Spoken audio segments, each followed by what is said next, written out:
Meet the Vauxhall Vivaro, one of the largest vehicles in Vauxhall's range. First introduced last summer, make no mistake about it, the Vivaro is one seriously big van, with this long wheelbase version clocking in at nearly 5.5 metres long. We've got our hands on the Combi version, which comes outfitted with seats on the inside for use as a hotel or airport shuttle bus, or as a private hire vehicle. Vauxhall claims that this latest version has been designed specifically for comfort and control, boasting a class-leading amount of kit and load space. Big claims, so how do they hold up? Don't think that just because there are extra seats in the back that the Vivaro Combi is anything like a car. Like the rest of the range, this is a purebred workhorse, and its working ethic is immediately evident once you climb into the cabin. A large dashboard with a storage cubby and these chunky rugged dials lend a utilitarian air, while the plastics and upholstery are all decent if a little cheap looking. Of course, if you are in the market for a premium interior, you're never really going to find it here anyway. The equipment list is pretty good, with Bluetooth, 12 volt and USB connections, along with cruise control with a speed limiter and this handy phone holder. However, I'm not a particular fan of the infotainment system. Sure, it's got integrated sat-nav and phone functionality, but it just feels a little on the cheap side and it is prone to unresponsiveness. Still, the cabin is nice and spacious, with a large glove box and a smaller storage box on the passenger side, along with a flip-out cup holder and two huge storage bins in the doors, so there's plenty of space to store items. Speaking of practicality, in case you haven't noticed, the Vivaro is just as massive on the inside as it is on the outside, while 3 rows of seats mean that you can comfortably fit up to 9 people. In real-world terms, this means you can fit all of the Jimi Hendrix Experience and all of ZZ Top on the inside, while you've even got room left over for both Simon and Garfunkel in the front.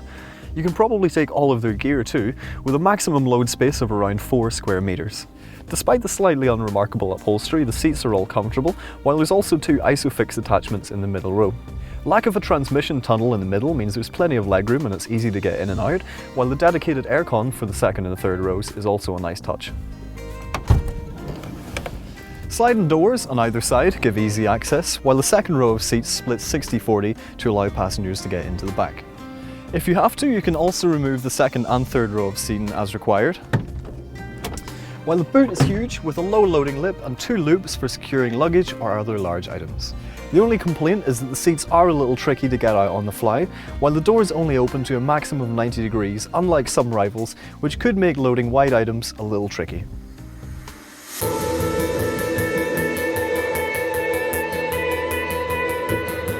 Given that the seating position in the Vivaro is so high up, it offers an excellent visibility of the road ahead. This, combined with well-weighted and reasonably direct steering, means that on a straight road like this, the Vivaro doesn't feel anywhere near as massive as you might think it would.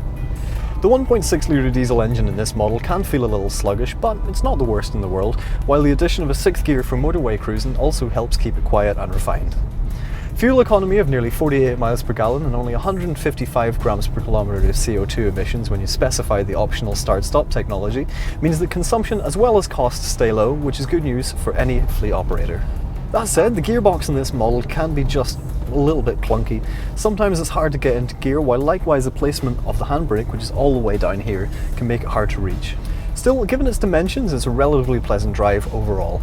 It certainly does feel its size once you take it down a city street, but luckily with large mirrors and the reversing camera that's housed in the rear view mirror, it's a lot easier to manoeuvre than you might expect. The all-new Vivaro is currently priced from $17,995 for the entry-level model, meaning that it undercuts its sister, the Renault Trafic, by around £300 despite being exactly the same vehicle. Likewise, the equivalent version of Ford's Stalwart Transit is also around £300 more expensive, meaning that the Vivaro is well priced in comparison, while using sites like Car Keys means that you should be able to get a great deal. With plenty of space and a decent amount of kit for a relatively low cost, the Vauxhall Vivaro Combi is a well-priced option if you regularly have to transport large groups of people. Flexible, spacious and solid, it doesn't have quite the same mobile office vibe as some of the other models in its range, but it is perfectly suited to its workhorse ethic. So, could you see yourself behind the wheel of a Vauxhall Vivaro Combi? Let us know in the comments below, and don't forget to subscribe to our YouTube channel.